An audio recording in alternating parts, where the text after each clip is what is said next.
Sementara itu pemirsa, pengembang perumahan di Bali dipastikan kesulitan mewujudkan rumah murah yang dicanangkan pemerintah menyusul harga lahan yang melambung tinggi. Meski demikian, Kabupaten Jemberana dan Karangasem masih memungkinkan untuk mewujudkan program rumah murah tersebut. Pengamat properti Inyoman Sukadarma yang akrab dipanggil Man Balian mengungkapkan program rumah murah atau sejuta rumah layak diapresiasi meskipun untuk di Bali khususnya di wilayah Bali Selatan, program tersebut sulit direalisasikan. Tingginya harga tanah dan minimnya lahan yang tersedia dipastikan membuat pengembang properti enggan berspekulasi membangun unit perumahan murah. Bagaimanapun kita harus mengapresiasi tentang program pemerintah, program sejuta rumahnya Pak Presiden kita. Ini harus kita apresiasi. Kemudian memang tidak bisa dikembangkan di daerah Denpasar, Badung, Gianyar, Tabanan nggak bisa. Ini mesti lari sedikit ke daerah Singaraja ataupun ke ke Jemberana atau ke Karangasem.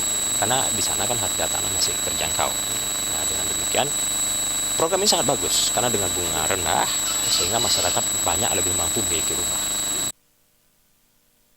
Bila pemerintah pusat tetap melanjutkan program rumah murah di Bali, Man Balian berpendapat sebaiknya pemerintah pusat memberikan subsidi, baik subsidi dalam bentuk uang muka maupun subsidi harga rumah.